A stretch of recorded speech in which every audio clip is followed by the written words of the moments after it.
Tratado da Conformidade com a Vontade de Deus, composto por Santo Afonso Maria de Ligório. Toda a nossa perfeição consiste em amar ao nosso amabilíssimo Deus. A caridade é o vínculo da perfeição. E toda a perfeição do amor de Deus consiste em unir a nossa vontade com a sua santíssima vontade. O principal efeito do amor de São Dionísio é unir a vontade daqueles que se amam de maneira que se torne minha mesma vontade. Por conseguinte, quanto mais uma pessoa está unida com a vontade divina, maior será o seu amor. Penitências, meditações, comunhões e obras de caridade, praticadas para com o nosso próximo, são de certo agradáveis a Deus, mas quando estas obras são feitas em conformidade com a sua vontade, mas quando elas não se praticam pela vontade de Deus, não só lhes são desagradáveis, mas odiosas e merecedoras unicamente de castigo. Se um amo tivesse 2 criados, dos quais um trabalhando todo o dia, mas conforme a sua vontade, e o outro trabalhando à vontade de seu amo, seguramente o amo estimaria mais o segundo do que o primeiro. Como podem nossas ações promover a glória de Deus, se não forem conformes ao seu divino agrado? O Senhor, disse o profeta Saul, não deseja sacrifícios, mas obediência à sua vontade. Acaso pede o Senhor holocaustos e vítimas, e não obediência à sua voz? Aquele que trabalha segundo a sua própria vontade, e não conforme a vontade de Deus, comete uma espécie de idolatria, porque em lugar de adorar a vontade divina, adora de alguma maneira a sua própria. A maior glória, pois, que nós podemos dar a Deus, é cumprir sua bendita vontade em tudo. O nosso Redentor, que baixou do céu à terra para promover a divina glória, cumprindo com a divina vontade, veio principalmente a ensinar-nos assim o praticarmos, pelo seu mesmo exemplo. Escutemo-lo, como São Paulo nos descreve, falando ao seu eterno Pai: vós não tendes querido sacrifício nem oblação, porém haveis-me dado um corpo. Então eu disse: eis-me aqui, ó Deus, para fazer a vossa vontade. Vós tendes recusado as vítimas que os homens vos têm oferecido, e me ordenastes sacrificasse o corpo que me haveis dado. Eis-me pronto a fazer a vossa vontade. E ele repetidas vezes declara que não veio fazer a sua vontade, mas sim a de seu eterno Pai. Eu desci do céu, não para fazer a minha vontade, mas sim para cumprir a daquele que me enviou. E nisto, desejava ele, que o mundo conhecesse o amor que tinha a seu Pai, na sua obediência à sua vontade, a qual era que ele fosse crucificado sobre uma cruz para a salvação do gênero humano. Por isso, quando o Senhor se adiantou a encontrar seus inimigos, no horto de Getsemane, que vinham para prendê-lo e matar, ele disse: eu me entrego ao seu furor, para que o mundo veja que eu amo a meu Pai, e que cumpro o que meu Pai me tem ordenado. Levantai-vos, pois, e vamos daqui. E desta maneira, cumprindo com a divina vontade, ele disse que conhecia quem era seu irmão: aquele que fizer a vontade de meu Pai, que está no céu, esse é meu irmão.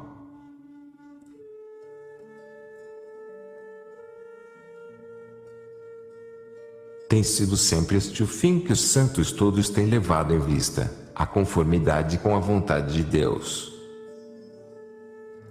Conhecendo muito bem que nisto consistia a pureza da alma. O beato Henrique Suso disse: Deus não quer que nos abundemos em luxos espirituais, mas sim que em tudo nos conformemos com a sua divina vontade. E Santa Teresa: tudo o que se deve procurar no exercício da oração é a conformidade da nossa vontade com a vontade divina, tendo por certo que nisto consiste a maior perfeição. Aquele que for mais superior nesta prática, receberá maiores mercês de Deus, e fará os maiores progressos no caminho da perfeição. A beata Estefania de Soncino, religiosa da Ordem de São Domingos, sendo arrebatada em espírito e levada ao céu em uma visão, viu algumas pessoas que conhecia e que tinham morrido colocadas entre os serafins, e lhe foi dito que tinham sido exaltadas a tão alto grau de glória, em consequência de sua conformidade com a vontade de Deus, enquanto estiveram sobre a terra. E o beato Suso, que acima mencionamos, falando de si mesmo, exclama: eu antes queria ser o mais vil inseto que se arrasta pela terra, pela vontade de Deus, do que ser um serafim por minha vontade. Nós devemos neste mundo aprender dos santos, que estão no céu, a maneira de amar a Deus. O amor puro e perfeito que os bem-aventurados no céu têm para com Deus, consiste em uma perfeita união da sua divina vontade.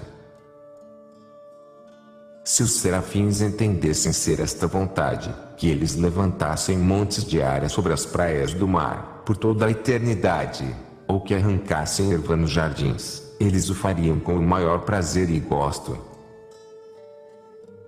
E mais ainda, se Deus lhes significasse que seriam queimados no fogo do inferno, eles desceriam imediatamente ao abismo, para cumprirem a vontade divina. E é o que Jesus Cristo nos ensina a pedir, que se faça a vontade de Deus na terra, como os santos o fazem no céu. Nosso Senhor chama Davi um homem segundo o meu coração, porque cumpriu todas as minhas vontades. Davi sempre estava pronto a abraçar a divina vontade, como ele mesmo declara: o meu coração está pronto, ó, meu Deus, o meu coração está pronto. E tudo quanto ele pedia ao Senhor, era que ele ensinasse a cumprir a sua divina vontade. Ensinai-me a fazer a vossa vontade. Um ato de perfeita uniformidade com a vontade divina, basta para constituir um santo. Veja-se São Paulo, no tempo em que era o perseguidor da igreja, foi iluminado e convertido por Jesus Cristo, e depois como procedeu?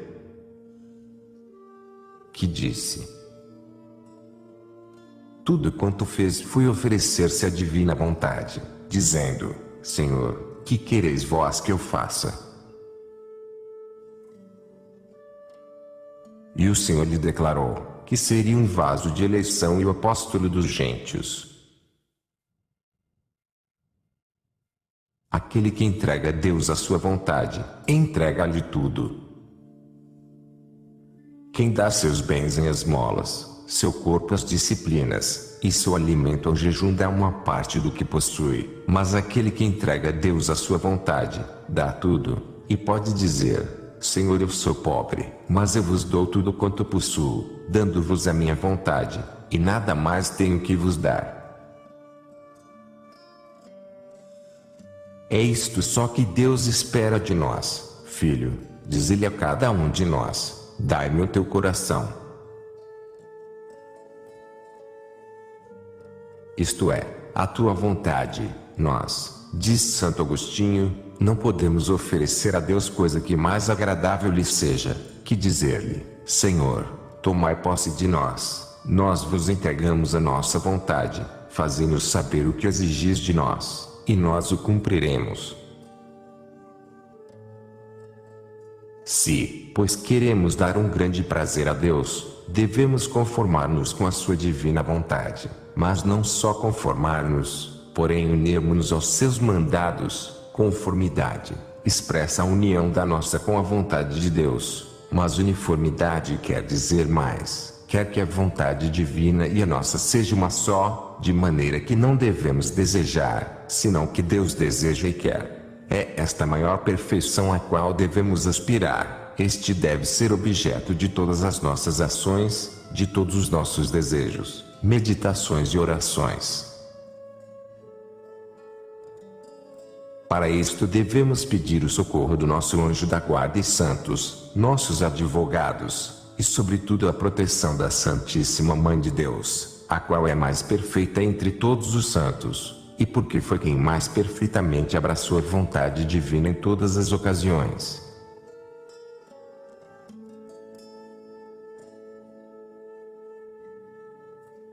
Porém, o grande ponto é abraçar a vontade divina em tudo quanto acontece, seja agradável ou desagradável às nossas inclinações.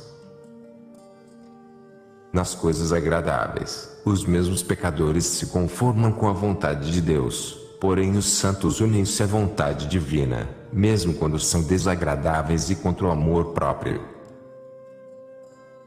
Nisto se prova o nosso amor para com Deus. O padre Dávila dizia: uma ação de graças no tempo da tribulação vale mais que 1000 atos de agradecimento no tempo em que tudo nos prospera. Demais, nós não só devemos unir-nos à divina vontade nas adversidades que diretamente nos vêm de Deus, como a doença, a desolação do espírito, a pobreza e a morte de nossos parentes, mas também nos casos promovidos pelas criaturas, assim como o desprezo, a perda da reputação, a injustiça, os roubos e todas as más perseguições.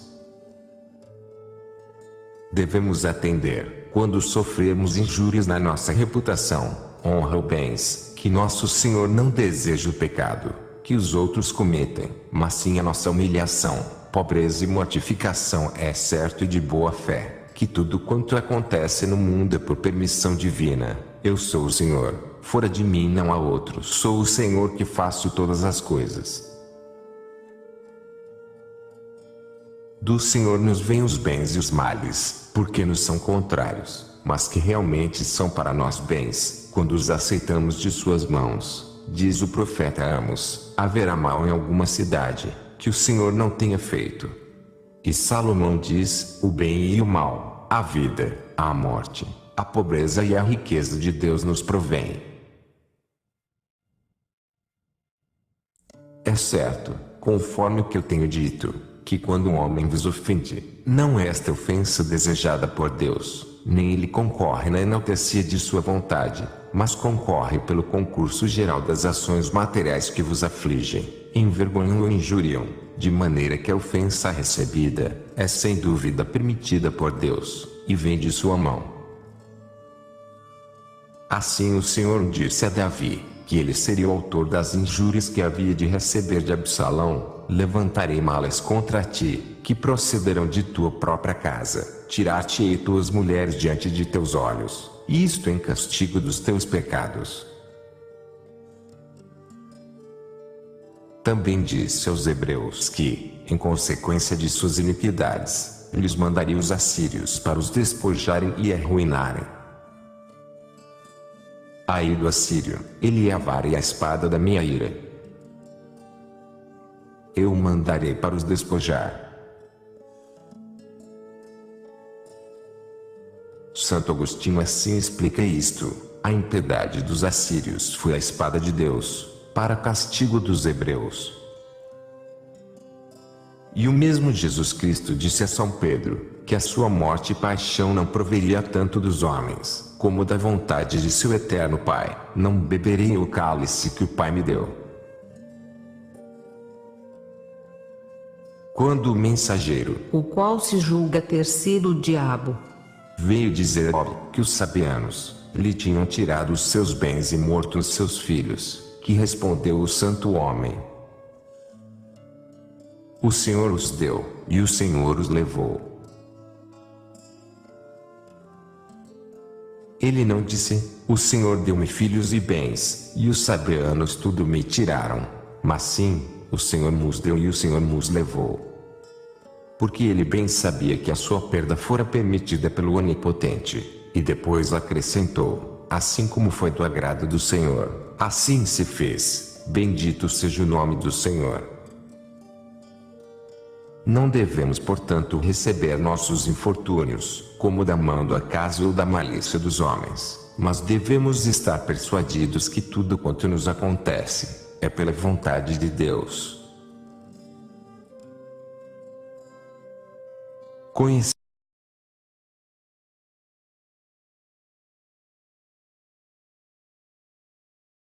a vossa.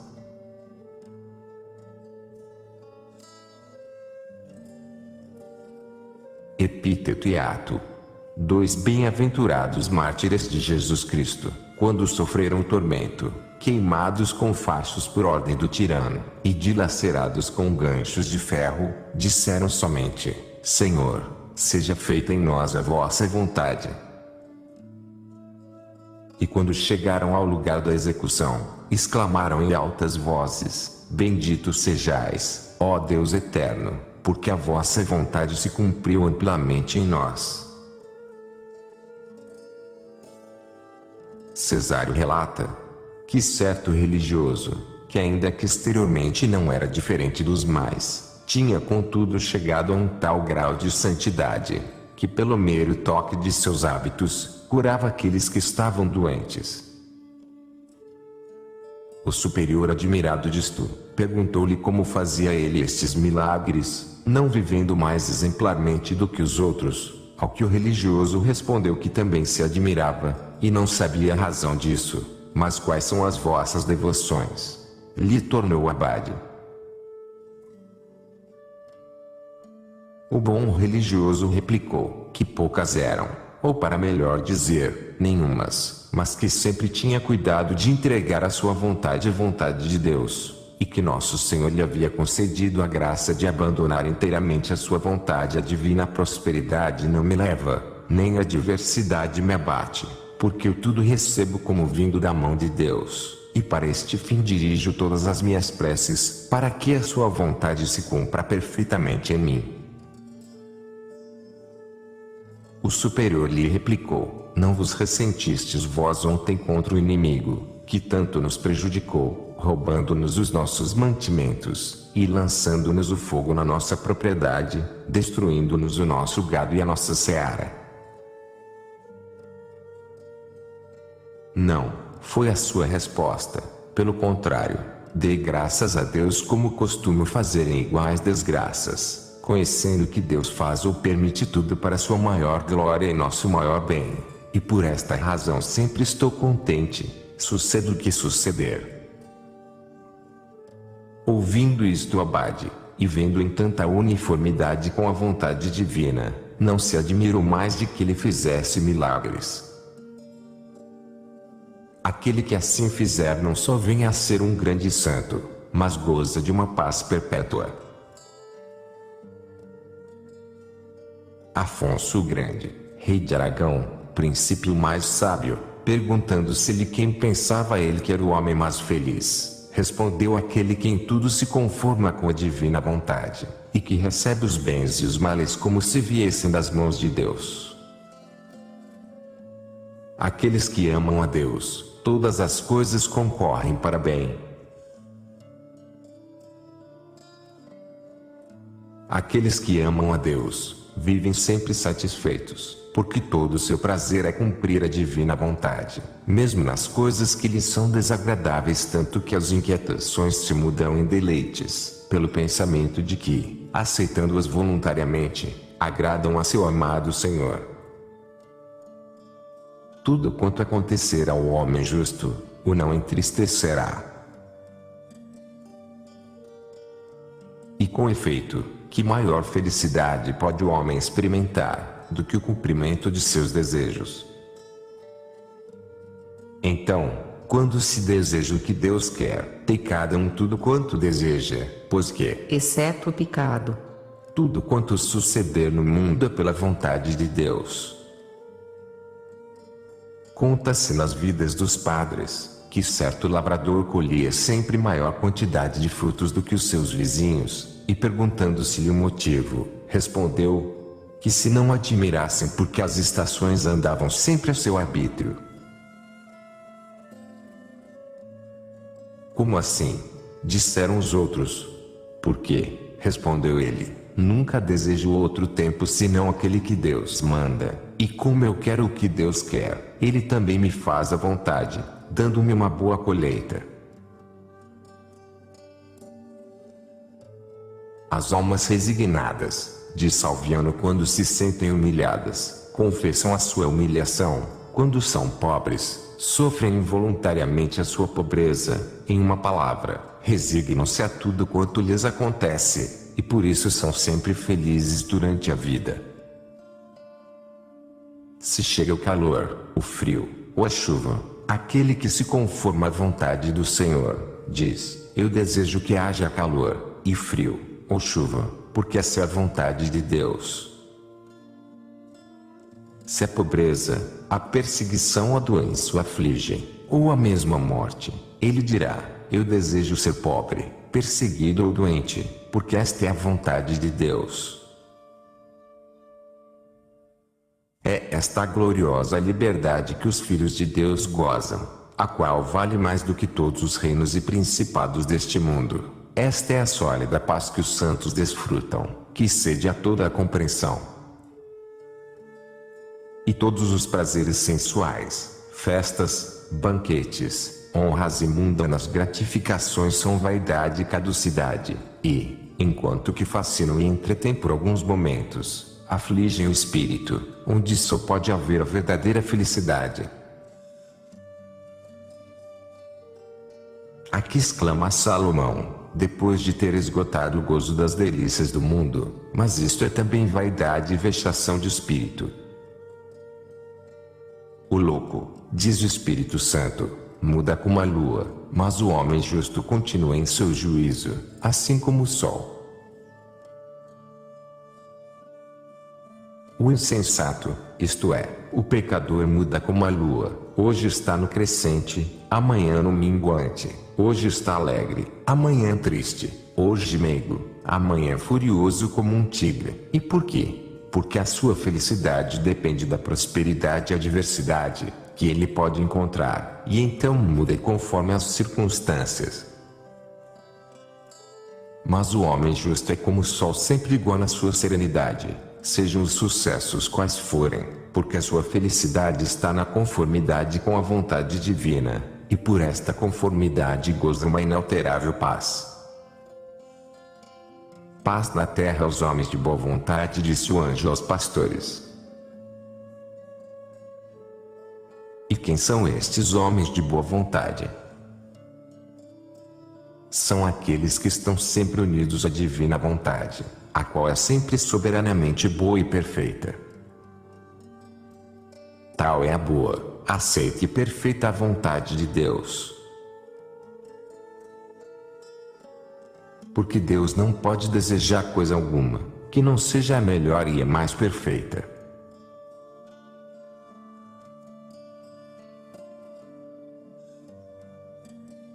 Os santos, por sua uniformidade com a vontade divina, gozavam de um céu sobre a terra. Os antigos padres, diz Santa Doroteia, conservavam em si uma paz constante, porque recebiam tudo como vindo da mão de Deus. Santa Maria Madalena de Pazia, ao ouvir somente as palavras vontade de Deus, ficou tão consolada que se extasiou de amor.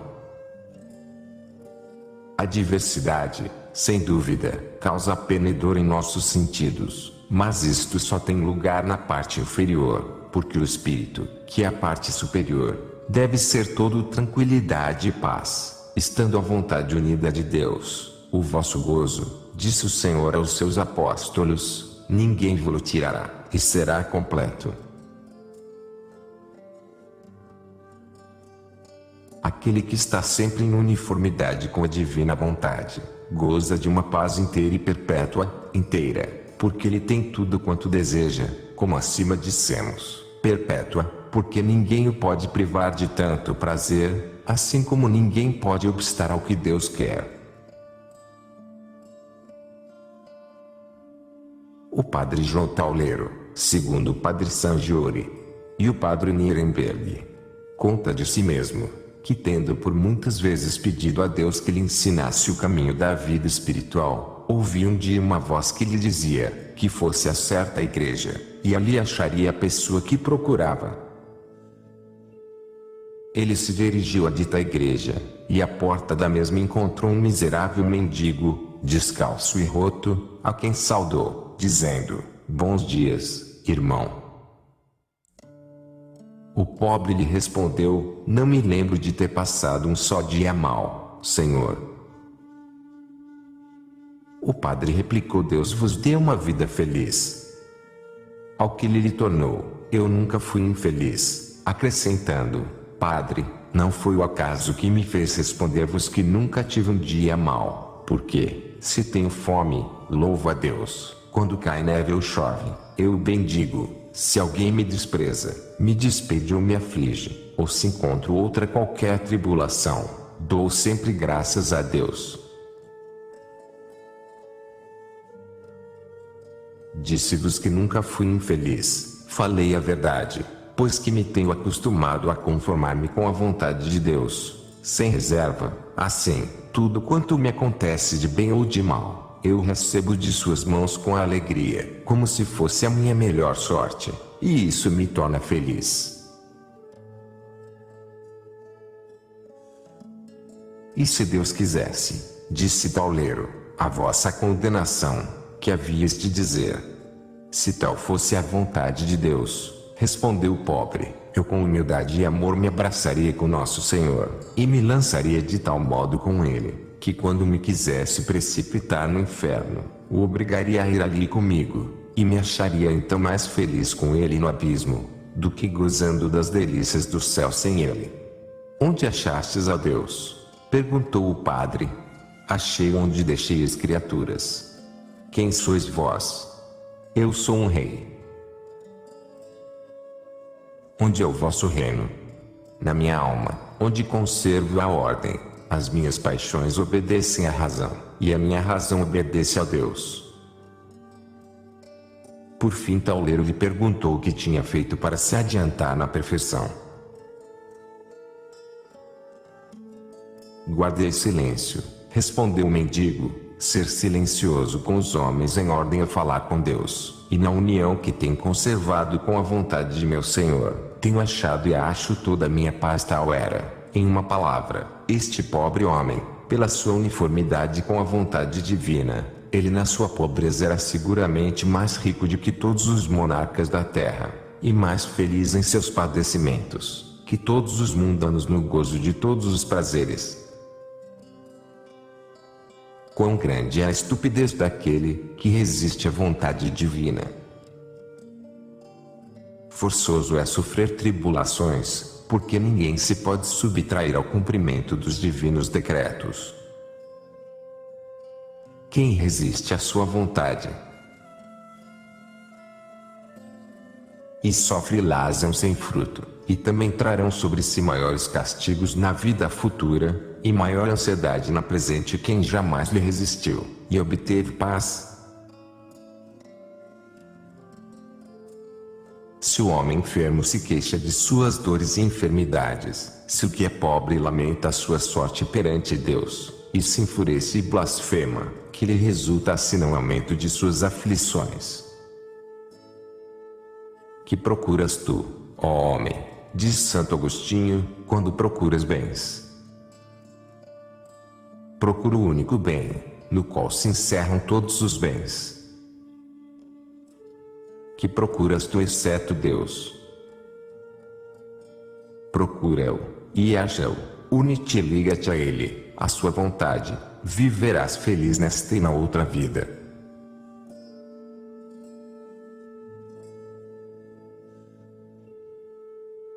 Numa palavra, que mais deseja Deus, que não seja o nosso bem? Quem acharemos nós, que nos ame mais do que Deus? A sua vontade é não só que ninguém se perca, mas que todos se façam santos e sejam salvos, não querendo que alguém pereça, mas que todos se arrependam. A vontade de Deus é a vossa santificação. Deus tem colocado a sua própria glória no nosso bem porque sendo em sua essência infinita bondade, como diz São Leão, e a bondade sendo por natureza desejosa de comunicar-se, Deus tem o soberano desejo de nos fazer participantes de seus bens e felicidade. E se nos manda as tribulações nesta vida, manda-as todas para o nosso bem, tudo coopera para bem nosso. Os mesmos castigos, dizia Santa Judite, não vêm para nossa ruína, mas para nossa emenda e salvação. Acreditemos, pois, que estes flagelos do Senhor acontecem para nossa emenda, e não para nossa destruição. Nosso Senhor para nos salvar de eternas penas, cerca-nos com a sua bondade, ó Senhor. Vós nos teis coroado como com um escudo da vossa vontade. Ele não só deseja, mas solicita o nosso bem. O Senhor é zeloso em meu benefício. E qual será a coisa, diz São Paulo, que Deus nos negará? Ele que nos deu seu próprio Filho. Ele que não poupou o seu unigênito, mas que entregou por nós a morte, não nos deu com ele todas as coisas. Com confiança, portanto, devemos resignar-nos aos divinos decretos e determinações, como sendo tudo para nosso bem, em paz. Na mesma paz dormirei e descansarei porque tu, ó Senhor, me tens seguramente inspirado esperança. Entregue-me-nos, pois, em suas mãos, porque ele sem dúvida terá cuidado de nós. Ponde todo o vosso cuidado nele, porque ele tem cuidado de vós. Pensemos, pois, em Deus e no cumprimento de sua santa vontade, para que ele pense em nós e no nosso bem. Filha, disse o Senhor a Santa Catarina de Sena, pense em mim para que eu pense sempre em ti. Digamos frequentemente com a Sagrada Esposa, meu amado para mim, e eu para ele. O meu amado pensa no meu bem, e eu só devo pensar em agradar-lhe, e unir-me em tudo à sua santa vontade. O santo abade Nilo disse que não devemos rogar a Deus para conseguirmos o que desejamos, mas sim para que em nós se cumpra a sua santa vontade.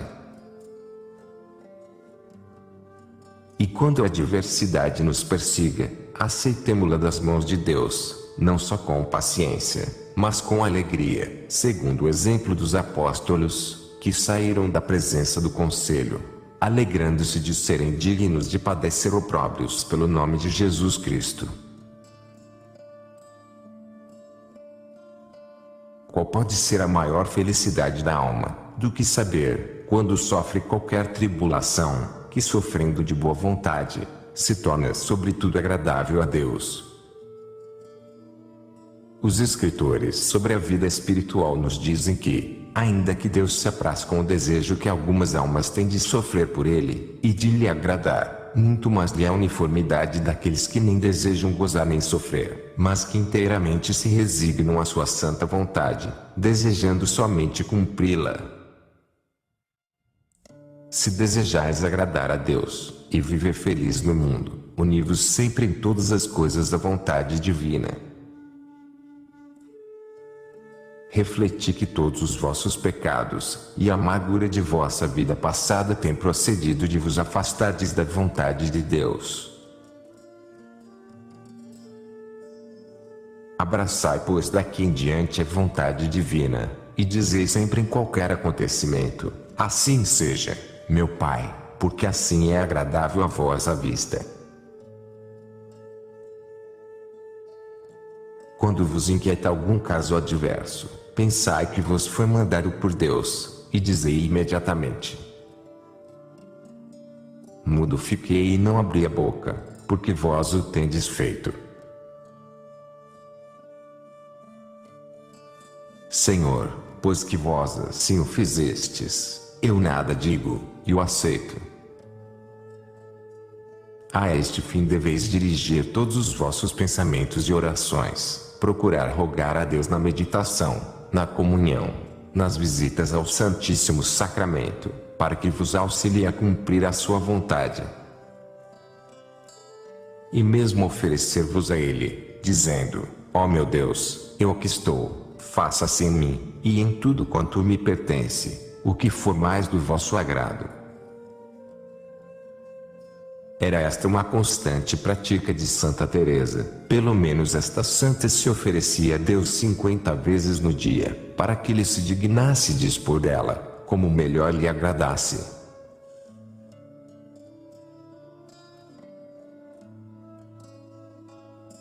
Feliz de vós, amado leitor, se sempre fazeis outro tanto.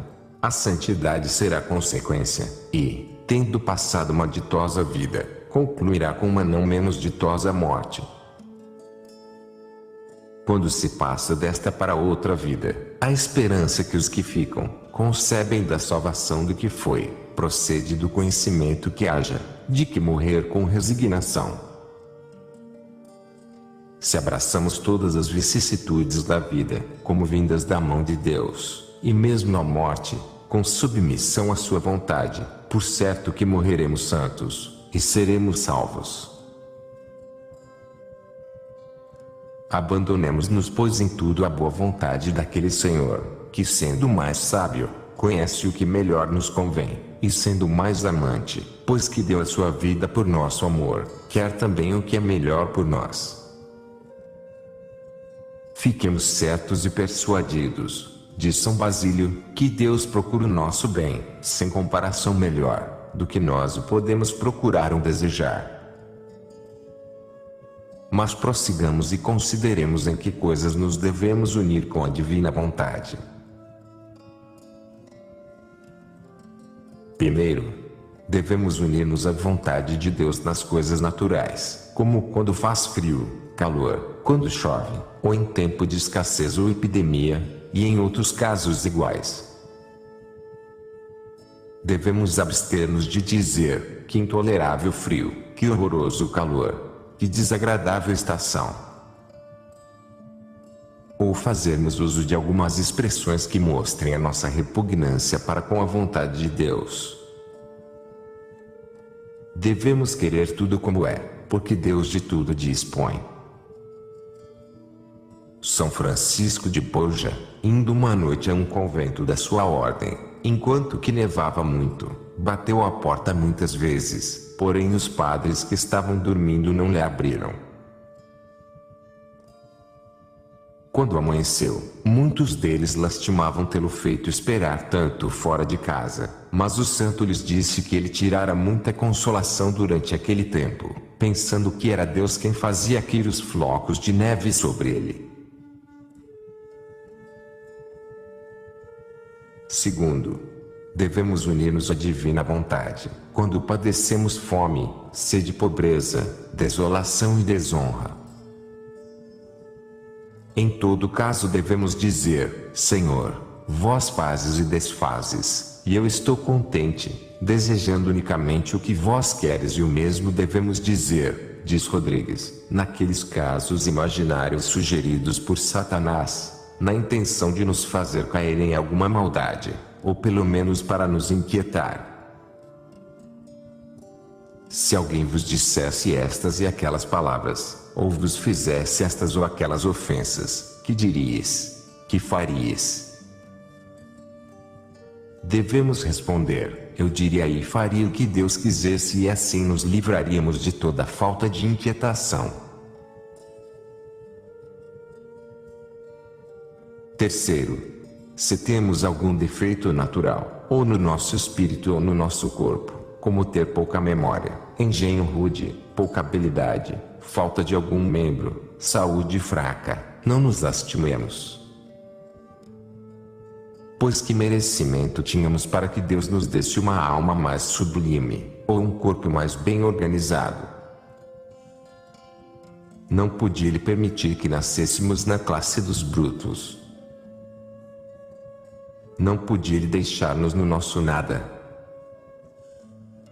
Damos graças ao Senhor por tudo que Sua bondade nos tem concedido, e por tudo que faz.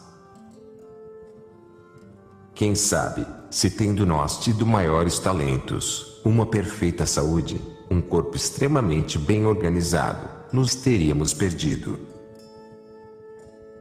A quantos a sua ciência e o seu saber têm sido a origem da soberba e do desprezo com que tratam os outros, e por isso causa da sua perdição.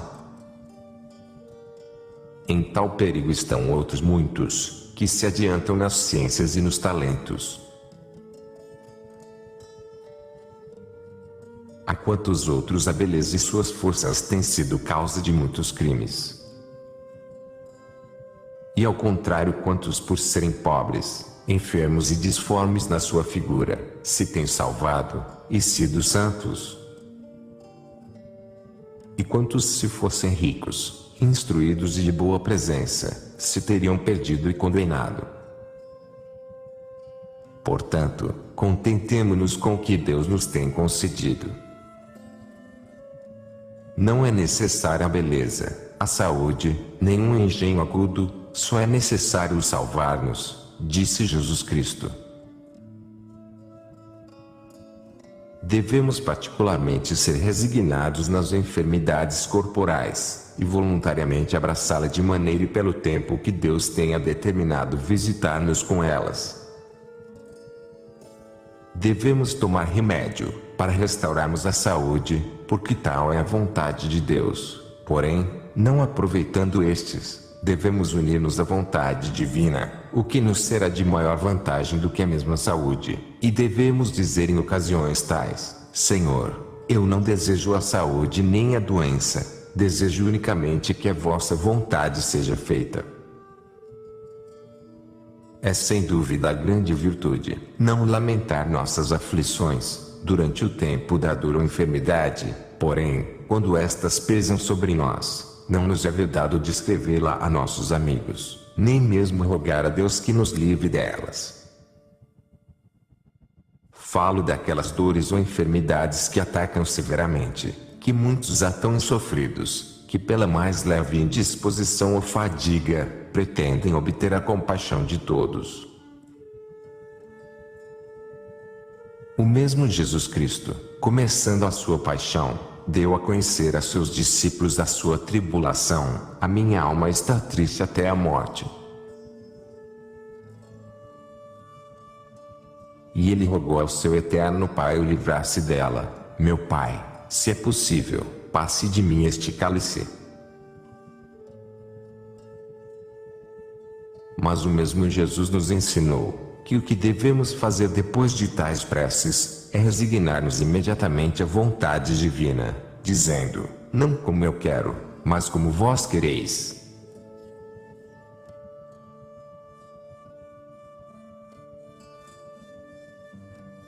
Quão loucos são aqueles que desejam a saúde, não só para não sofrerem, mas para mais poderem servir a Deus, observando as regras, assistindo em comunidade, indo à igreja, recebendo a sagrada comunhão, fazendo penitências, trabalhando, ouvindo confissões e pregando. Mas, pergunto eu, por que desejais vós fazer essas coisas? Para agradar a Deus.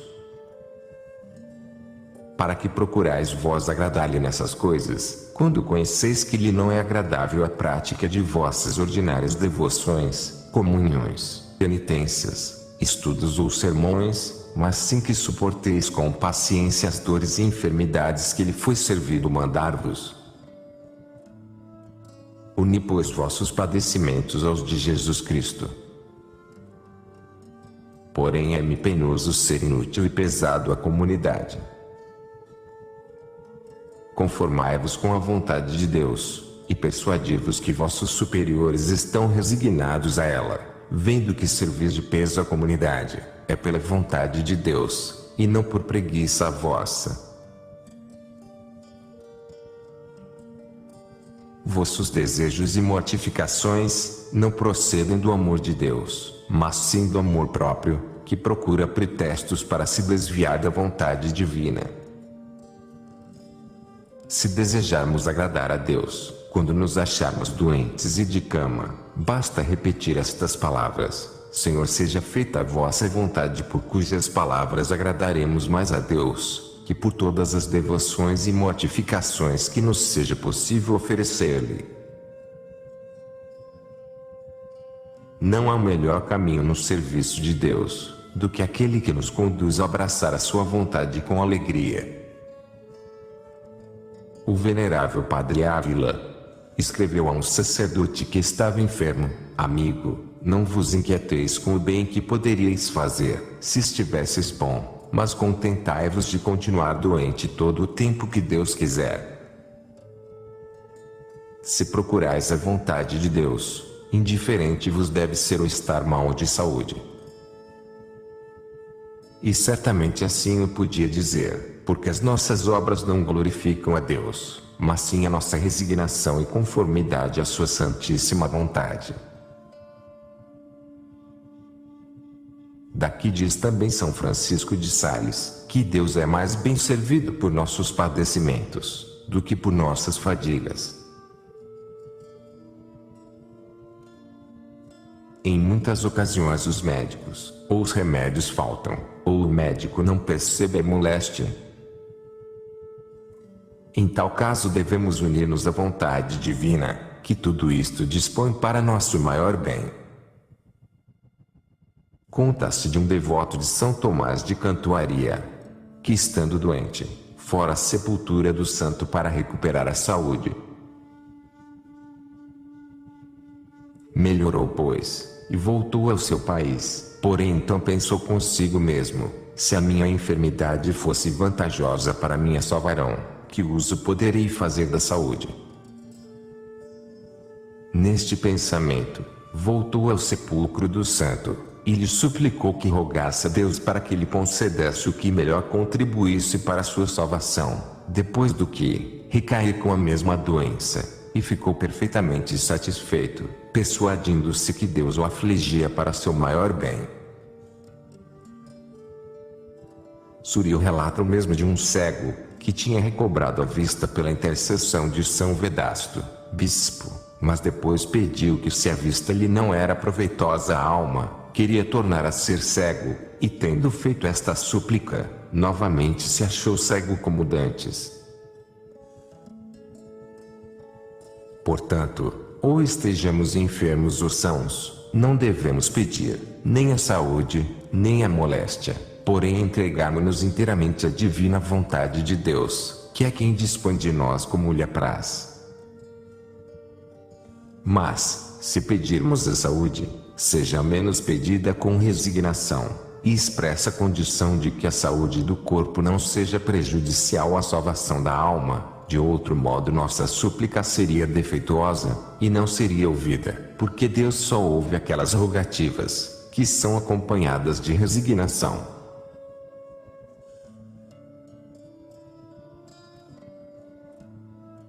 A enfermidade é a pedra de toque da alma, porque a enfermidade e a doença descobrem o caráter da virtude que a alma possui. Se uma pessoa se não desassossega, se não se queixa, se não dá inquietação, se obedece às pessoas que tratam, e a seus superiores, e se está perfeitamente tranquila e resignada à vontade divina, sinais são estes de que possui muita virtude. Mas que diremos daquele doente, que se queixa e diz que não é bem tratado, que suas dores são insuportáveis, que nada o melhora, que seu médico é ignorante, e que mesmo algumas vezes se queixa de que a mão de Deus pesa sobre ele? São Boaventura relata na vida de São Francisco que o santo, achando-se atacado de extraordinários padecimentos, um dos seus religiosos lhe dissera: Padre, pedi a Deus que vos trate mais benignamente, porque a sua mão carrega demasiado sobre vós. Ao ouvir isto, replicou São Francisco em alta voz: se eu não soubesse que o que dizeis procede da simplicidade, não vos quereria ver mais, por vos terdes atrevido a repreender os juízos de Deus.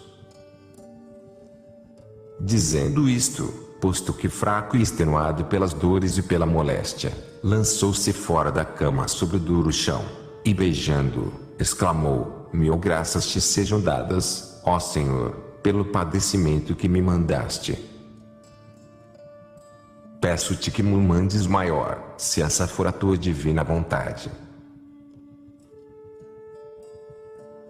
Desejo que me aflijas e não me poupes na menor coisa, porque o cumprimento da vossa vontade é a maior consolação que posso receber nesta vida.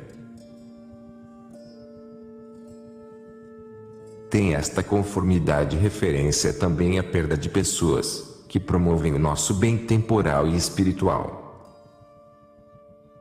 Pessoas assaz devotas são muitas vezes culpáveis neste ponto, não se resignando às divinas determinações. A nossa santificação deve proceder de Deus, e não de nossos espirituais diretores. É sua vontade que nos aproveitemos deles para a guia da alma, quando nos dá, porém quando nos tira devemos conformar-nos, e aumentar nossa confiança na sua bondade, dizendo: Vós, ó Senhor, me deste este socorro, e agora me tiraste, bendita seja para sempre a vossa vontade, porque tu mesmo suprirás essa falta, e me ensinarás como vos devo servir. Igualmente devemos aceitar das mãos de Deus outra qualquer cruz que Ele se digne enviar-nos. Mas tantos padecimentos, direis vós, são castigos. Eu respondo: acaso não são os castigos que Deus nos envia nesta vida, graças e benefícios?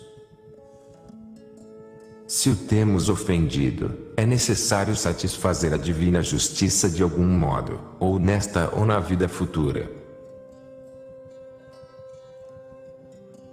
A isto exclamaremos com Santo Agostinho: cortai e queimai aqui, ó Senhor, mas poupai-me na outra vida. E com o Santo Job: seja a consolação minha aqui, afligindo-me com tristeza, ele me não poupe. Aquele que tem merecido o inferno, deve consolar-se, quando Deus o castiga neste mundo, porque isto lhe inspirará a esperança, de que Deus o isentará do castigo eterno. Digamos então quando Deus nos pune, o que dizia o sumo sacerdote Eli: é o Senhor, faça-lhe o que for justo e agradável a seus olhos.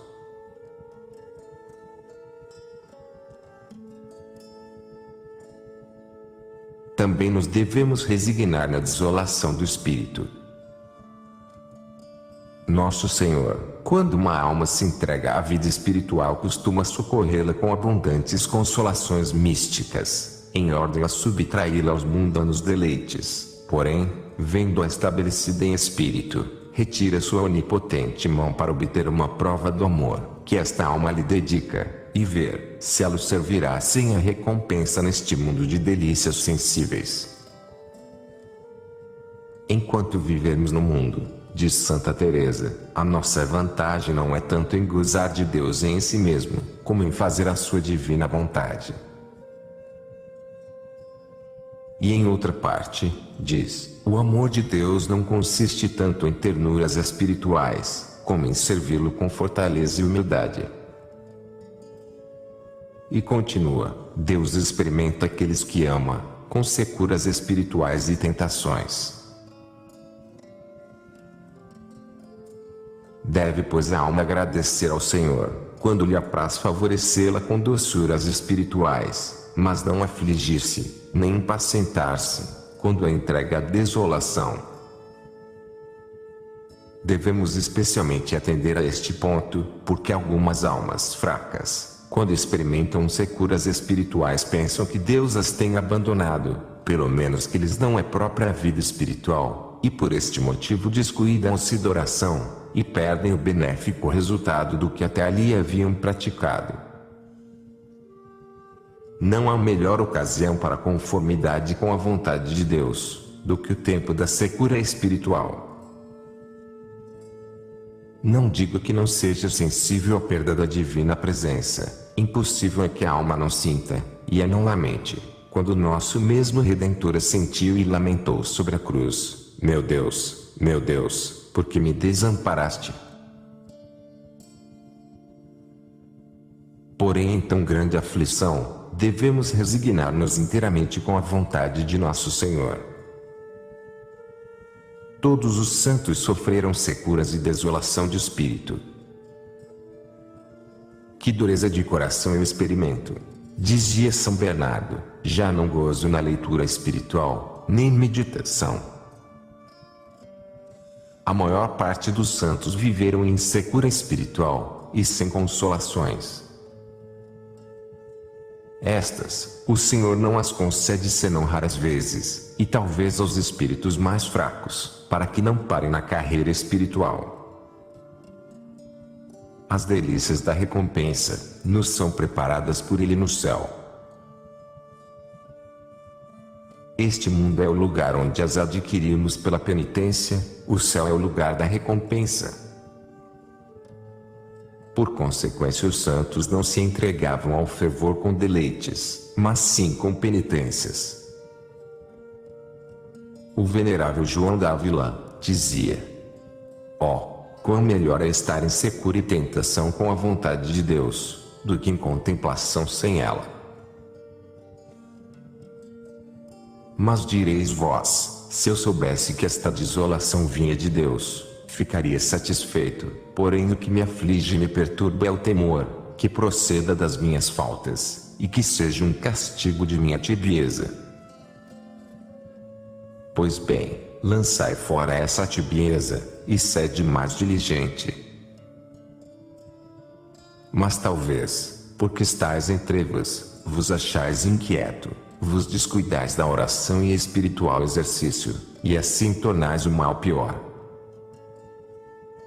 A secura espiritual pode vos ter sido mandada como um castigo, como eu tenho dito, mas não vos é ela mandada pelo Altíssimo.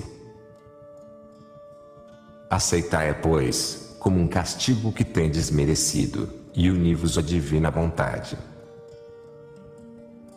Não dizeis vós que tendes merecido o inferno? Então por que vos lamentais agora? Acaso mereceis receber consolações de Deus? Ficai, pois, satisfeito da maneira com que o Senhor aprazo tratar-vos, continuai vossas devoções, e avançai com intrepidez, receando que para o futuro vossos lamentos procedam de falta de humildade e resignação à vontade de Deus. Quando a alma se entrega à oração, não pode derivar dela maior vantagem do que a união com a vontade divina. Resignai-vos, pois, e dizei: Senhor, eu aceito esta tribulação da vossa mão, e aceito pelo tempo que vós quiseres, mesmo quando vos fosse agradável, que eu permanecesse aflito por toda a eternidade, eu estou satisfeito. E assim, esta oração, ainda que penosa, vos será mais vantajosa do que as mais soares consolações.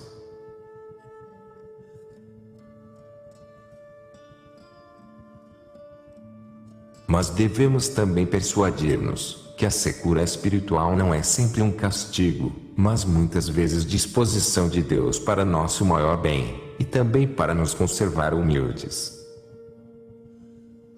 Em ordem a que São Paulo se não tornasse vaidoso, com as mercês que tinha recebido, permitiu o Senhor que ele fosse molestado com tentações de impureza, e para que a grandeza das revelações me não exaltasse, me foi dado o estímulo de minha carne, anjo de Satanás, para atormentar-me. Aquele que ora a Deus com espiritual doçura e deleite, bem pouco faz. É um amigo e companheiro à mesa, mas me deixará no dia de aflição. Vós não considerais como verdadeiro amigo aquele que só vier à vossa mesa e tomar parte em vossos divertimentos, mas sim aquele que vos vem valer nos trabalhos e vos acudir nas tribulações, sem que disso tire vantagem própria. Quando Deus manda a obscuridade e desolação, é para pôr à prova os seus verdadeiros amigos. Paládio, tendo sofrido grande secura espiritual na oração, foi consultar São Maurício, que lhe disse: quando o inimigo vos tentar para que deixeis a oração, diz ele, eu me satisfaço de aqui ficar pelo amor de Jesus Cristo, e mesmo só para guardar as paredes desta cela.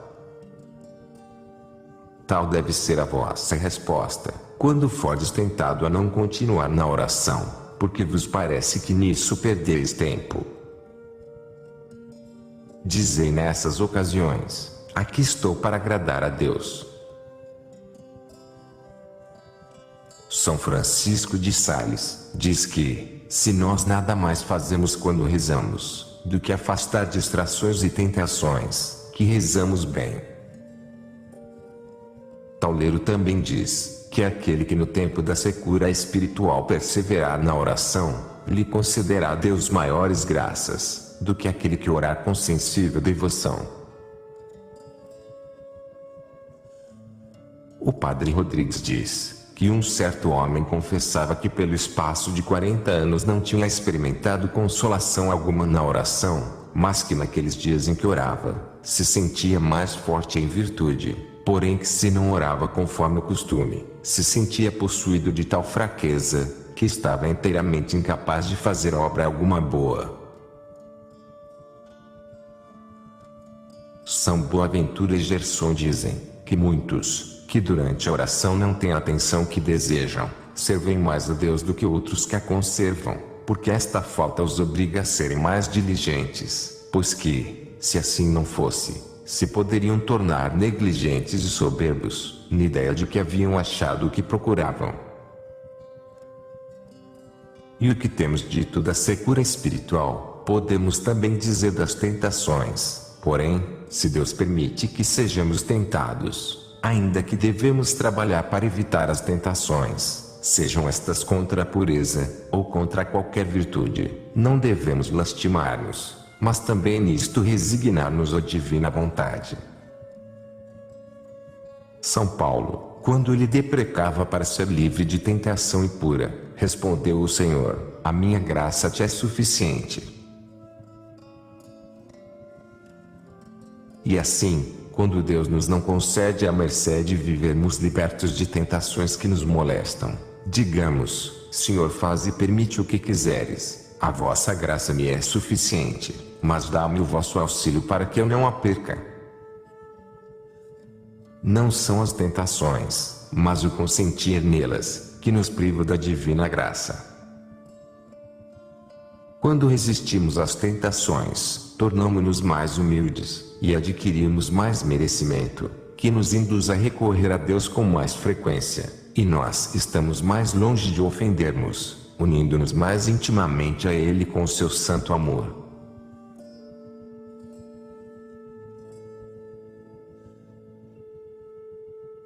Finalmente devemos unir-nos à vontade de Deus, no que toca à nossa morte, tanto no tempo, como na maneira que Deus tenha determinado que ela nos chegue. Santa Gertrudes, subindo uma vez a um monte, perdeu o equilíbrio e caiu em um vale. Suas companheiras perguntaram-lhe se não temia morrer sem os sacramentos. Ao que a santa respondeu: eu tenho grande desejo de morrer com os sacramentos, porém deixo isso à vontade de Deus, porque a melhor disposição para a morte é voluntariamente submeter-nos ao que Deus tiver determinado. Portanto, desejo a morte, que o Senhor for servido enviar-me. São Gregório relata nos seus diálogos que os vândalos, tendo condenado à morte um certo sacerdote chamado Santolo, lhe deixaram a escolha do gênero de morte. O santo homem recusou escolher, e disse: eu estou nas mãos de Deus, e receberei aquela morte que lhe permitir que vós me deis, não quero outra. Este ato foi tanto do agrado do Senhor, que aqueles bárbaros, tendo resolvido degolá-lo, o braço do algoz, quando ia descarregar o golpe, foi suspendido, e aqueles homens, à vista de tão grande milagre, lhe concederam a vida. Portanto, quanto ao gênero de morte, devemos considerar o melhor, aquele que Deus nos tiver determinado. Digamos sempre, quando pensarmos na morte: Senhor, salvai a minha alma, e decretai a minha morte como vos aprouver. Também devemos unir-nos com a divina vontade, quanto ao tempo da nossa morte. O que é este mundo, senão uma prisão, na qual sofremos e estamos em contínuo risco de perder a Deus? A isto exclamou Davi: soltai a minha alma de sua prisão. Isto fazia Santa Teresa suspirar pela morte. Quando ela ouvia as horas no relógio, alegrava-se e consolava-se que uma hora de sua vida estava passada, hora de perigo de perder a Deus. O padre Ávila dizia que aquele que não está em disposição imprópria para morrer, deve desejar a morte, pelo perigo de perder a divina graça durante a vida. Que coisa pode ser mais desejável e mais deleitosa do que assegurarmos-nos por uma santa morte, da impossibilidade de perder o favor e graça de Deus? Mas vós dizeis que nada tendes feito e adquirido para a vossa alma. Porém, se Deus quisesse que vós agora morresses, que farias depois se tivesses vivido contra a vontade de Deus? Quem sabe se terias aquele feliz fim que esperais? Quem sabe se mudarias vossos costumes, se cairias em novas culpas e vos perderíeis? E então, se nada fizesseis enquanto vivesses, não vos seria possível não cometer culpas, por leves que fossem. Por quê? Pois exclamação Bernardo, porque desejamos nós a vida, a qual quanto mais se prolonga, mais pecaminosa é. E é certo que um único pecado venial desagrada mais a Deus do que lhe agradam todas as obras boas que possamos fazer. Eu digo mais: aquele que pouco deseja o céu, prova que tem pouco amor de Deus. Quem ama, deseja a presença do objeto amado, porém nós não podemos ver a Deus, se não deixarmos a terra. E por consequência os santos suspiravam pela morte, para poderem ir ver o seu amado Senhor. Assim exclamava Santo Agostinho: ó, que possa eu morrer, que possa eu ir ver-te. Também São Paulo desejava de se ver livre do cárcere do corpo e estar com Jesus Cristo. Igualmente Davi: quando irei e aparecerei diante de Deus? E assim também dizem todas as almas que amam a Deus. Certo alto, refere Flores. Emil. Que um cavalheiro indo caçar um bosque, ouviu um homem cantando melodiosamente, parou, e viu um pobre leproso cheio de chagas. Perguntou-lhe o caçador, se era ele quem estava cantando. Sim, respondeu o leproso, era eu.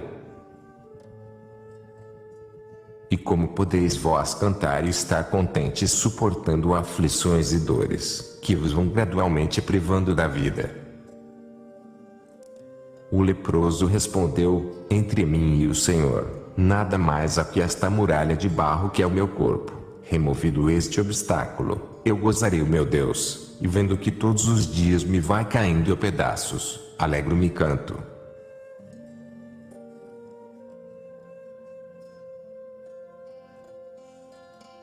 Enfim, também nos graus de graças e glória é preciso uniformarmos-nos com o divino querer. Devemos estimar aquelas coisas que pertencem à glória de Deus, mas devemos estimar ainda mais a sua divina vontade. Devemos desejar amá-lo mais que os serafins, mas não devemos desejar maior grau de amor, que não seja aquele que o Senhor tem determinado conceder-nos. O padre Ávila diz: eu creio que os santos desejariam ser ainda melhores do que foram, porém esses desejos não perturbavam a paz de suas almas, porque eles Se assim o desejavam, não era por motivos de próprio interesse, mas para a glória de Deus, a cujas distribuições se submetiam, ainda que ele menos lhes desse, estimando como perfeito amor o estarem satisfeitos com o que Deus lhes tinha dado, e não apetecendo mais.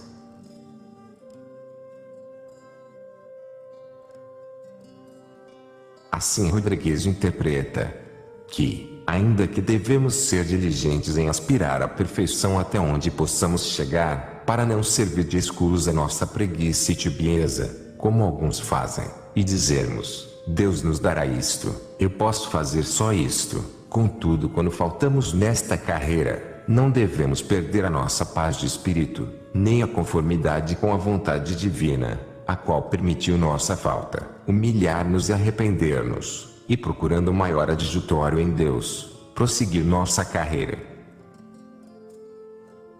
Por este modo, ainda que aspiremos a ser exaltados no céu ao coro dos serafins, não por certo para termos maior glória, mas sim para dar maior a Deus, e amá-lo ainda mais, todavia devemos resignar-nos à sua santa vontade, contentando-nos com aquele grau, que a sua misericórdia se digne conceder-nos.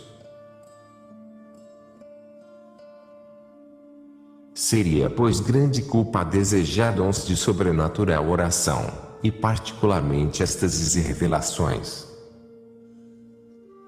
Os mestres da vida espiritual nos ensinam, quando as almas são favorecidas com tais dons, que deveriam orar para serem privadas deles, para poderem amar a Deus pelo puro caminho da fé, o qual é o mais seguro. Muitos têm chegado à perfeição, sem esses sobrenaturais favores. A virtude é bastante para elevar a alma à santidade, e principalmente é da uniformidade com a vontade de Deus. E se Deus se não apraz de levar-nos a um sublime grau de graça e glória, devemos conformar-nos à sua santa vontade, pedindo-lhe que ao menos, por sua misericórdia, sejamos salvos. Se assim fizermos, a recompensa não será pequena, a qual nosso bom Senhor derramará sobre nós pela sua bondade, porque Ele ama sobretudo aqueles que se resignam às suas determinações. Numa palavra, devemos olhar para tudo quanto nos acontecer, como vindo das mãos de Deus. E a este fim se devem dirigir todas as nossas ações. Fazer a vontade de Deus, fazê-la, porque é sua vontade.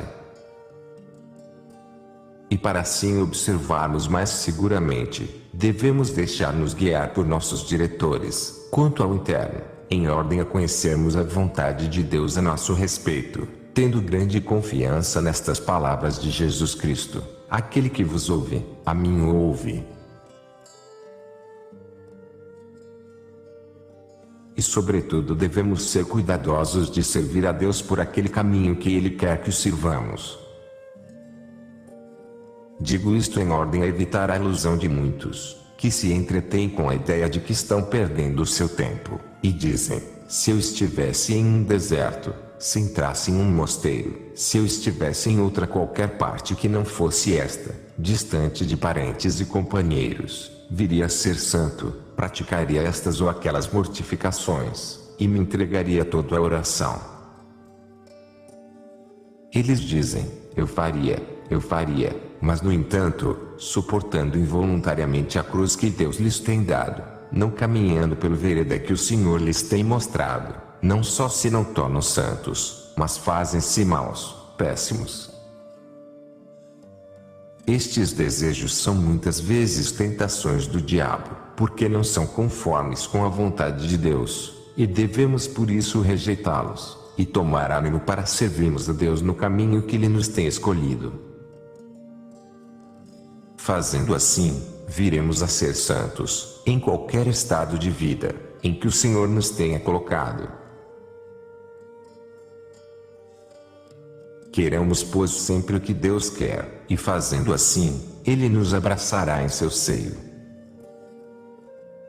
Para este fim façamos-nos familiares, com certas passagens da Escritura, as quais nos chamam a unir-nos em todo o tempo com a divina vontade. Senhor, que queres tu que eu faça? Dize-me, ó Deus, o que queres de mim, e eu cumprirei a vossa vontade em todas as coisas. Eu sou vosso, salva-me. Já não sou de mim mesmo, mas vosso, ó Senhor, faze de mim o que for do vosso agrado. Particularmente quando alguma pesada adversidade nos oprime, a morte dos parentes ou amigos, ou a perda de bens ou de reputação, digamos, sim, meu Pai, sim, meu Deus, porque assim vos é agradável. Sim, meu Pai e meu Senhor, assim seja feito, porque assim vos agrada. E sobretudo seja-nos preciosa aquela oração que Jesus Cristo nos ensinou. Seja feita a vossa vontade assim na terra como no céu. Nosso Senhor disse a Santa Catarina de Gênova, que todas as vezes que recitasse o Padre Nosso, se demorasse particularmente nestas palavras, rogando-lhe que ela pudesse cumprir na terra a sua santíssima vontade, com a mesma perfeição com que os bem-aventurados a cumprem no céu. Façamos, pois, outro tanto, e seremos santos no céu.